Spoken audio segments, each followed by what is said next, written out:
जय हिंद दोस्तों। तो कैसे हैं आप सब? उम्मीद करते हैं आप सब स्वस्थ होंगे। तो आज हम लोग करने वाले हैं 12th साइकोलॉजी चैप्टर 1, जिसमें हम लोग क्वेश्चन आंसर को करेंगे। हम लोग इसके पहले वाले क्लास में साइकोलॉजी चैप्टर 1 के चैप्टर एक्सप्लेन कर लिए थे, जिसमें बहुत ही अच्छे तरीके से उस पाठ को पढ़ाया गया था। अगर आप उस क्लास को नहीं देखे हैं तो प्लीज़ जाकर उस क्लास को देख लें, जिसमें किताब को बहुत ही अच्छे तरीके से पढ़ाया गया है। तो क्लास शुरू करने से पहले मैं आप लोगों को एक बात बता दूं। अगर कोई बच्चा क्लास 12th आर्ट्स की तैयारी करना चाहता है तो please arts institute 12th channel से जुड़े। इस चैनल पर आर्ट्स की पूरी सब्जेक्ट को कराया जाता है, जिसमें आपको किताब पढ़ाया जाएगा, उसके बाद में उसके क्वेश्चन आंसर को कराया जाएगा, उसके बाद में उसके ऑब्जेक्टिव जितना होगा वो कराया जाएगा, जिससे आप लोगों को 2024 एग्ज़ाम के लिए बहुत ही लाभदायक होगा। तो चलिए देर न करके हम लोग क्लास को आगे बढ़ाते हैं। तो पहला क्वेश्चन क्या है? बुद्धि क्या है? ये बताइए आप लोग, बुद्धि क्या है? मैं इसके पहले वाले क्लास में बहुत ही अच्छे तरीके से बताए थे तो बुद्धि क्या है। यानी बुद्धि हमारी मानसिक क्षमता है। बुद्धि क्या है? हमारी मानसिक क्षमता है, जिसके द्वारा हम लोग सभी प्रकार के कार्यों को सही ढंग से संचालन करते हैं, यानी पूरा कर पाते हैं, तथा दूसरे के बातों को समझ पाते हैं, अपना भी बात रख पाते हैं। उसे क्या कहते हैं? बुद्धि कहते हैं। देखिए इसमें क्या लिखा गया है, बुद्धि क्या है। तो बुद्धि वैसी मानसिक क्षमता है जिसके द्वारा सभी प्रकार के कार्यों को सही ढंग से संचालन किया जाता है, उसे बुद्धि कहते हैं। ये तो अपने हिसाब से लिखा गया है, लेकिन आप लोग भी अपने अनुसार से भी लिख सकते हैं इसको, बुद्धि क्या है। यानी बुद्धि हमारी क्या है? मानसिक क्षमता है। बुद्धि क्या है? हमारी मानसिक क्षमता है, जिसके द्वारा हम लोग अच्छाइयाँ या बुराइयाँ का भी फर्क समझ पाते हैं, तथा दूसरे का भी कदर समझ पाते हैं, कैसा व्यवहार है, कैसा प्रतिष्ठा है उसका। ठीक है, अपना अनुसार से जिस तरह आप बोल सके बुद्धि क्या है, उस तरह से आप बोल सकते हैं। नहीं तो मैं इसका उत्तर दे दिया हूँ। बुद्धि क्या है? वह बुद्धि वैसी मानसिक क्षमता है जिसके द्वारा सभी प्रकार के कार्यों का सही ढंग से संचालन किया जाता है, यानी सही ढंग से पूरा किया जाता है, उसे बुद्धि कहते हैं। ठीक है, ऐसा नहीं है जो मैं लिखा हूँ उसी को लिखना है, अपने अनुसार से भी लिख सकते हैं आप लोग। ठीक है, चलिए हम लोग 2 नंबर प्रश्न पे चलते हैं। 2 नंबर प्रश्न क्या कह रहा है? 2 नंबर प्रश्न है, गार्डनर के अनुसार बुद्धि के कितने प्रकार हैं? गार्डनर के अनुसार बुद्धि कितने प्रकार है? ये 5 नंबर क्वेश्चन आ जाएगा। 5 नंबर यह है। ठीक है, चल 5 नंबर में इसको पूछता है। तो उत्तर में क्या है? तो गार्डनर के अनुसार बुद्धि के कितने प्रकार हैं? 8 प्रकार हैं। गार्डनर के अनुसार बुद्धि के 8 प्रकार हैं। एक में क्या है? भाषिक बुद्धि। एक में भाषिक बुद्धि, 2 में है तार्किक गणितीय बुद्धि, 3 में है संगीत परक बुद्धि, और 4 में है देशगत बुद्धि, और 5 में है शारीरिक गति संवेदना परक बुद्धि, और 5 में है अंतर व्यक्तित्व बुद्धि, और 7 में है, नहीं 6 में है अंतर व्यक्ति, 7 में है व्यक्तिक बुद्धि, और 8 में है प्राकृतिक विषयक बुद्धि। देखिए इसको आप लोग अच्छी तरह से याद कर लिए होंगे। जिस जिस दिन मैं किताब पढ़ा रहा था उसी दिन आप लोग को याद हो गया होगा। जैसे भाषिक बुद्धि क्या है, देखिए ये तो गार्डनर के अनुसार ये पूछ रहा है, गार्डनर के अनुसार बुद्धि के कितने प्रकार हैं। तो बुद्धि क्या बोल रहा है? गार्डनर के अनुसार बुद्धि के 8 प्रकार हैं। कौन कौन से? तो एक में है भाषिक बुद्धि, और 2 में है तार्किक गणितीय बुद्धि। अब इसको पूछ सकता है, इसको भाषिक बुद्धि किसे कहते हैं या क्या है? इसको ऐसे भी क्वेश्चन बना सकता है 2 नंबर में, भाषिक बुद्धि किसे कहते हैं या भाषी बुद्धि क्या है। तो इसको आप लोग सिंपली बोल दीजिएगा, सिंपल सा, भाषी बुद्धि क्या है। तो वैसा बुद्धि जिसमें कोई व्यक्ति पढ़ने लिखने बात करने तथा सुनने आदि के प्रति इच्छा रखता है, उसे भाषिक बुद्धि कहते हैं। यहाँ पे भाषा हो गया, गलत टाइप हो गया है, यहाँ पे भाषिक बुद्धि कहते हैं। तो 1 नंबर में गार्डनर के अनुसार बुद्धि के तो 8 प्रकार है, तो एक में कौन है? भाषिक बुद्धि। अब भाषिक बुद्धि किसे कहते हैं? तो वैसा बुद्धि जिसमें कोई व्यक्ति पढ़ने लिखने, बात करने, सुनने तथा क्या बोलते हैं समझने के प्रति इच्छा रखता है, उसे भाषिक बुद्धि कहते हैं। और इसका 2 में क्या है? इसका 2 में है तार्किक गणितीय बुद्धि। तार्किक गणितीय बुद्धि। और तार्किक गणितीय बुद्धि क्या है? ऐसे पूछ देगा तार्किक गणितीय बुद्धि किसे कहते हैं? तो आप लोग को सिंपल सा बोल देना है वैसा बुद्धि जिसमें कोई व्यक्ति, एक मिनट आप लिखा वैसा बुद्धि जिसमें कोई व्यक्ति गणितीय समस्याओं के प्रति इच्छा रखता है, उसे तार्किक गणितीय बुद्धि कहते हैं। जैसे में गणितज्ञ, गणित के छात्र। भाषिक बुद्धि किसे कहते हैं?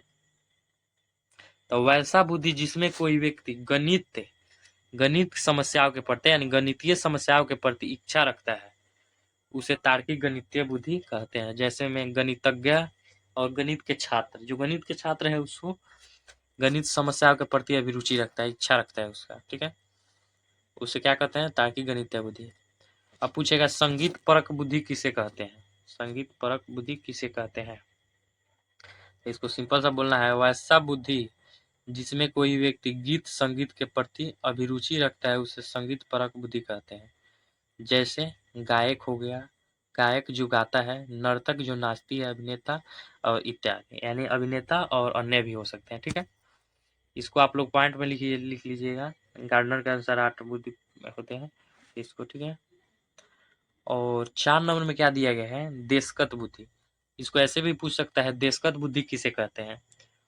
इसको बोलना होगा, देखिए कितना आसान हो रहा है, ये अपने अनुसार से बदले थी क्वेश्चन को बनाया गया है, उत्तर को बनाया गया है। आप लोग इसको याद कर लीजिएगा, ठीक है, बहुत ही आसान तरीके से। क्या है देशगत बुद्धि किसे कहते हैं? तो वैसा बुद्धि जिसमें कोई व्यक्ति सेवा के कार्य के प्रति अभिरुचि रखता है, उसे देशगत बुद्धि कहते हैं। जैसे में इंजीनियर हो गए, डॉक्टर हो गए, शिक्षक हो गए और अन्य लोग हो गए। यानी देशगत बुद्धि जो देश के प्रति यानी सेवा के प्रति सेवा कार्य के प्रति अभिरुचि यानी उसका इच्छा रहता है, उसे देशगत बुद्धि कहते हैं। जैसे में हो गया डॉक्टर जो देश के लोगों की सेवा करते हैं, इंजीनियर वो भी सेवा करते हैं, शिक्षक है वो भी सेवा करते हैं, ठीक है। तो ये क्या हो गया? देशगत बुद्धि। और 5 में क्या है? शारीरिक गति संवेदना परक बुद्धि। यानी शारीरिक गति, इसमें ये क्या बोलते हैं, क्वेश्चन ही लग रहा है शारीरिक गति संवेदना परक बुद्धि किसे कहते हैं? यानी शरीर को गति में हो, शरीर क्या हो? गति में हो। इसका उत्तर देख लेते हैं क्या पूछ रहा है। शारीरिक गति संवेदना परक बुद्धि किसे कहते हैं? इसका सिंपल से बोलना होगा वैसा बुद्धि जिसमें कोई व्यक्ति अपने शरीर को गति में रखना पसंद करता है, उसे शारीरिक गति संवेदना परक बुद्धि कहते हैं। जैसे में खिलाड़ी, धावक, नर्तक। जैसे में खेलने वाला और दौड़ने वाला और नाचने वाला, ये सब अपने शरीर को क्या गति में रखना पसंद करते हैं, जिसे शारीरिक गति संवेदना परक बुद्धि कहते हैं। और 4 में क्या है? नहीं 6 में क्या है? 6 में दिया गया है, 6 में दिया गया है अंत वैयक्तिक बुद्धि किसे कहते हैं? तो इसमें बताया गया है वैसा बुद्धि जिसमें कोई व्यक्ति दूसरे की भावनाओं को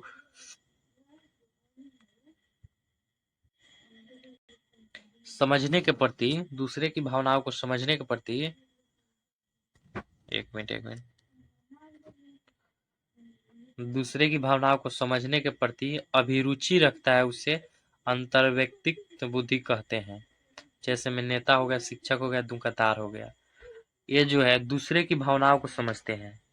जैसे में दुकानदार हो गया, वो ग्राहक की भावनाओं को समझकर सामान देते हैं। नेता है जो क्या बोलते हैं जनता के भावनाओं को समझकर अपना वोट लेते हैं। जो शिक्षक है वो विद्यार्थी के भावनाओं को समझकर वो पढ़ाते हैं, ठीक है। यानी दूसरे की भावनाओं को समझने के प्रति अभिरुचि रखता हूँ, ठीक है। और 7 में क्या है? 7 में है वैयक्तिक वैयक्तिक बुद्धि। वैयक्तिक बुद्धि किसे कहते हैं? तो वैसा बुद्धि जिसमें कोई व्यक्ति अपने बारे में समझने के प्रति अभिरुचि रखता है, उसे वैयक्तिक बुद्धि कहते हैं। जैसे में महात्मा हो गए, संत ऋषि मुनि हो गए, तपस्वी हो गए, ये अपने बारे में समझने के प्रति अभिरुचि रखते हैं, जानने की इच्छा रखते हैं, जिसे वैयक्तिक बुद्धि कहते हैं। चलिए अब क्या है, 8 में दिया गया है प्राकृतिक विषयक बुद्धि। प्रकृति विषयक बुद्धि, तो वैसी बुद्धि ये पूछ देगा प्राकृतिक विषयक बुद्धि किसे कहते हैं। आप लोग किताब में देख लीजिएगा, इस क्वेश्चन को लिखा होगा प्राकृतिक विषय बुद्धि किसे कहते हैं या क्या है। इसको सिंपल सा बोलना होगा, वैसी बुद्धि जिसमें कोई व्यक्ति पर्यावरण के प्रति रुचि रखता है, उसे प्राकृतिक विषयक बुद्धि कहते हैं। जैसे में किसान हो गए, शिकारी हो गए, जीव जंतु हो गए, ये सब क्या पर्यावरण से जुड़े होते हैं। ठीक है, तो हम लोग गार्डनर के अनुसार क्या बोलते हैं, गार्डनर के अनुसार बुद्धि के कितने प्रकार होते हैं? तो 8 प्रकार होते हैं। कितने प्रकार? 8 प्रकार होते हैं। तो हम लोग 1 में भाषिक बुद्धि पढ़ लिए, 2 में तार्किक गणितीय बुद्धि, इसी तरह 3, 4, 5, 6, 7, 8 तक पढ़ लिए। अब 2 नंबर प्रश्न क्या है? 2 नंबर प्रश्न है, बुद्धि का तृतीय सिद्धांत को किसने प्रतिपादित किया, इसके उपसिद्धांत के नाम बताएं। जो बुद्धि के तृतीय सिद्धांत को किसने प्रतिपादित किया, इसके उपसिद्धांत के नाम बताएं। ये भी आप लोगों को बताए थे, याद होगा तो अच्छा है, नहीं तो देख लीजिए, इसको याद कर लीजिएगा। ठीक है, अब क्या है उत्तर में यहाँ बताया गया है, स्टर्नबर्ग ने 1985 में बुद्धि सिद्धांतों का प्रतिपादन किया, जिसे बुद्धि का तृतीय सिद्धांत कहा जाता है। जो स्टर्नबर्ग ने 1985 में बुद्धि सिद्धांतों का क्या किया? प्रतिपादन किया, जिसे बुद्धि का तृतीय सिद्धांत कहा जाता है। स्टर्नबर्ग के अनुसार बुद्धि के कितने प्रकार होते हैं? 3 प्रकार होते हैं। स्टर्नबर्ग के अनुसार बुद्धि के 3 प्रकार होते हैं। 1 में विश्लेषणात्मक बुद्धि, और 2 में सृजनात्मक बुद्धि, और 3 में व्यवहारिक बुद्धि। चलिए 1 में पढ़ लेते हैं इनका, विश्लेषणात्मक बुद्धि।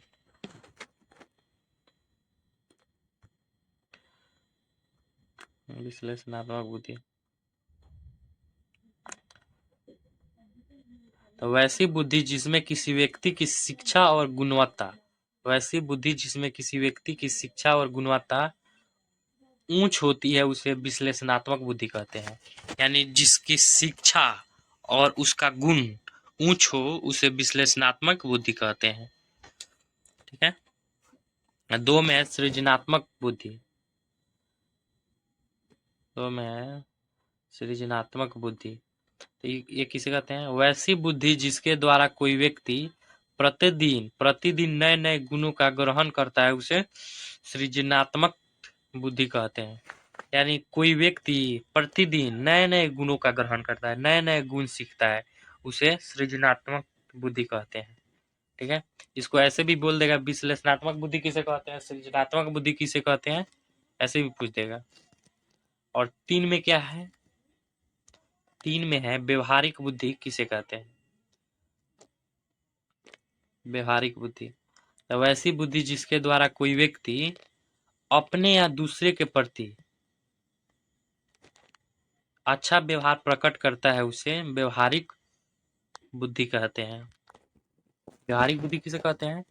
तो वैसी बुद्धि जिसके द्वारा कोई व्यक्ति अपने या दूसरे के प्रति अच्छा व्यवहार प्रकट करता है, उसे व्यवहारिक बुद्धि कहते हैं। ठीक है, तो ये हम लोग बुद्धि के तृतीय सिद्धांत को पढ़ लिए, जिसमें से क्या बोलते हैं, तृतीय सिद्धांत को पढ़ लिए, जिसमें पहला सिद्धांत विश्लेषणात्मक था, 2 में सृजनात्मक था, और 3 में व्यवहारिक बुद्धि था। ठीक है, अब चलिए हम लोग तीसरा प्रश्न पे चलते हैं।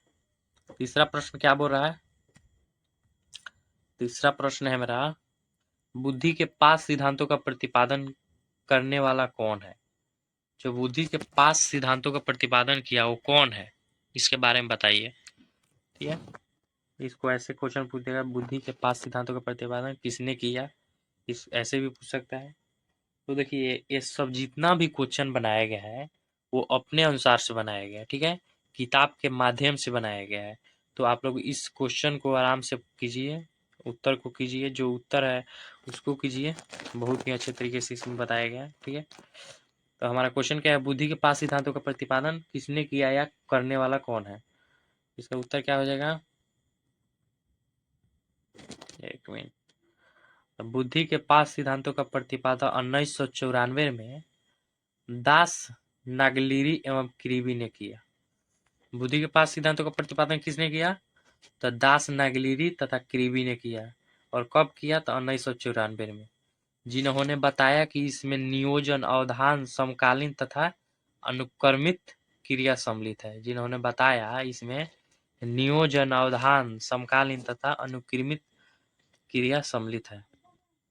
इसको आगे ऐसे भी लिख सकते हैं, अर्थात मस्तिष्क किसी भी कार्य को करने के लिए क्या चीज के, बुद्धि पर निर्भर होता है, ठीक है। चलिए हम लोग चौथा प्रश्न पे चलते हैं। चौथा प्रश्न क्या है हमारा? चौथा प्रश्न है, सान्वेगिक बुद्धि किसे कहते हैं? सान्वेगिक बुद्धि किसे कहते हैं?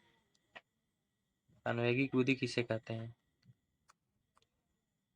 तो क्या है उत्तर इसका? वैसा बुद्धि जिसके द्वारा हम दूसरे की भावनाओं को समझते हैं। वैसा बुद्धि जिसके द्वारा हम दूसरे की भावनाओं को समझते हैं उसे सान्वेगिक बुद्धि कहते हैं। यानी दूसरे की भावनाओं को समझना क्या सान्वेगिक बुद्धि कहलाता है। चलिए 5 नंबर प्रश्न क्या है हमारा? 5 नंबर प्रश्न है, प्रतिभाशाली बालक क्या है तथा इसकी विशेषताएं बताएं। जो प्रतिभाशाली बालक है क्या है तथा इसकी विशेषताएं बताएं। इतना आसान प्रश्न है, इसको पहले ही बता चुके हैं, फिर भी आप लोग देख लीजिए, इसको लिख लीजिएगा। इसको उत्तर क्या है इसका? वैसा बालक जिसके मानसिक आयु यानी सोचने की आयु वास्तविक आयु से कम होता है हो तो उसे प्रतिभाशाली बालक कहते हैं। यानी वैसा बालक जिसके मानसिक आयु, सोचने की आयु वास्तविक आयु यानी उसका जन्म से अधिक हो उसे प्रतिभाशाली बालक कहते हैं। तथा इसकी विशेषताएं निम्नलिखित है। जो एक में बताया गया, ऐसे बालक पढ़ने लिखने में काफी तेज होते हैं। और 2 में बताया गया है ऐसे बालक सुख दुख का अनुभव करते हैं। 3 में बताया गया है ऐसे बालक सामाजिक कार्यों को करने में आगे रहते हैं। और 4 में बतलाया गया है ऐसे बालक काफी तेज होते हैं, ठीक है। तो आप लोग इसको लिख लीजिएगा, प्रतिभाशाली बालक किसे कहते हैं तथा इसकी विशेषताएं क्या है, ठीक है। तो चलिए अगले प्रश्न पे चलते हैं हम लोग। अगला प्रश्न है, मंद बुद्धि बालक किसे कहते हैं? हम लोग तो प्रतिभाशाली बालक को पढ़ लिए यानी तेज बालक को पढ़ लिए, अब पढ़ने वाले मंद बुद्धि बालक किसे कहते हैं तथा इसकी विशेषताएं बताएं, ठीक है। इसको भी हम लोग कर लेते हैं। तो उसी का उल्टा कर देना है, प्रतिभाशाली बालक का उल्टा कर देना है। यानी वैसा बालक जिसके मानसिक आयु वास्तविक आयु से कम होता है उसे मंदबुद्धि बालक कहते हैं। यानी वैसा बालक जिसके सोचने की आयु उसके उम्र से कम हो उसे मंदबुद्धि बालक कहते हैं। तथा इसकी विशेषताएं निम्नलिखित है। उसका उल्टा विशेषता बता देना है, ऐसे बालक सामाजिक कार्यों से दूर रहते हैं, ऐसे बालक किसी भी कार्यों को देरी से करते हैं, ऐसे बालक पढ़ाई लिखाई से दूर भागते हैं, ऐसे बालक सुख दुख का अनुभव नहीं कर पाते हैं, ठीक है। तो सिंपल सा हो गया, इसको आप लोग याद कर लीजिएगा। जितना भी प्रश्न बताया जा रहा है, उत्तर बताया जा रहा है, उसका आप लोग याद करते रहिएगा। और 7 नंबर प्रश्न क्या है हमारा? 7 नंबर प्रश्न है, अभिक्षमता से आप क्या समझते हैं? या बोल देगा अभिक्षमता किसे कहते हैं, अभिक्षमता से आप क्या समझते हैं? इसका भी उत्तर बतलाया गया है। किसी व्यक्ति या वस्तु के प्रति रखने वाले ज्ञान की योग्यता को अभिक्षमता कहते हैं। व्यक्तियों में 13 वर्ष की आयु से अभिक्षमता का विकास शुरू हो जाता है। देखिए, किसी भी चीज पर, किसी भी वस्तु पर यानी रखने वाले ज्ञान यानी सोचता है, जो व्यक्ति किसी वस्तु या व्यक्ति के लिए सोचता है या ज्ञान उस पर लगाता है उसे क्या कहते हैं, अभिक्षमता कहते हैं। और व्यक्तियों में यानी बच्चों में 13 वर्ष की आयु से अभिक्षमता के विकास शुरू हो जाता है। यानी 13 वर्ष की आयु से उसको अच्छे तरीके से सोचने समझने की विकास हो जाता है। ठीक है, तो बताया गया इसमें, इतना छोटा में बतलाया गया है, इतना छोटा में, लेकिन आप लोग इतना छोटा लिखिएगा नहीं, क्योंकि 30 अंक से ऊपर ही लिखिएगा आप लोग। ठीक है, इसमें छोटा बतलाया गया, इसको आप लोग इतना भी अपने से भी जोड़ सकते हैं, क्योंकि अच्छा हो जाएगा। जितना आप लोग लिखिएगा उतना पाइएगा। ठीक है, इतना बतला दिया है, उसके बाद लिख लीजिएगा आप लोग। उसके बाद लिख लीजिएगा आप लोग, व्यक्तियों में जैसे जैसे आयु बढ़ती है, यानी व्यक्तियों की जैसे जैसे आयु बढ़ती है उसमें अभिक्षमता वैसे वैसे ही उत्पन्न होते रहता है, होते चला जाता है, या और उसकी बुद्धि उतने ही विकास कर पाती है। ठीक है, चलिए अगले प्रश्न पर चलते हैं। अगला प्रश्न क्या है हमारा? अगला प्रश्न है, व्यक्तिगत विभिन्नता से आप क्या समझते हैं? यानी व्यक्तिगत विभिन्नता यानी सारे व्यक्ति अलग अलग हैं, भिन्न भिन्न है, उनकी बनावट, उनकी बुद्धि, उनकी सब चीज क्या है, अलग अलग है। ठीक है, इसी को बतलाना है व्यक्तिगत विभिन्नता किसे कहते हैं। इसको आप लोग अपने तरीके से भी लिख सकते हैं, ऐसा नहीं है जो बतलाया गया है उसको भी लिखिएगा। इसमें उत्तर क्या बतलाया गया? दुनिया में जितने भी व्यक्ति हैं उनके गुणों, व्यवहार और बुद्धि आदि में अंतर पाया जाता है। यानी जितने भी व्यक्ति हैं दुनिया में उसके गुण, व्यवहार और बुद्धि में अंतर पाया जाता है, सब अलग अलग होता है। उसे क्या कहते हैं? उसे व्यक्तिगत विभिन्नता कहते हैं। जैसे में कोई व्यक्ति लंबा हो गया, कोई व्यक्ति तेज हो गया, कोई व्यक्ति मोटा हो गया, कोई व्यक्ति काला हो गया, ये सब क्या है? व्यक्तिगत विभिन्नता है। यानी अलग अलग प्रकार के उनका बनावट है, उनका बुद्धि है, जिससे व्यक्तिगत विभिन्नता कहते हैं। चलिए अगले प्रश्न पे चलते हैं। यहाँ पे हमारा क्लास खत्म होता है, फिर मिलते हैं अगले क्लास में, जिसमें हम लोग क्या बोलते हैं, साइकोलॉजी चैप्टर 1 के ऑब्जेक्टिव क्वेश्चन के करेंगे। तब तक के लिए धन्यवाद, बाय।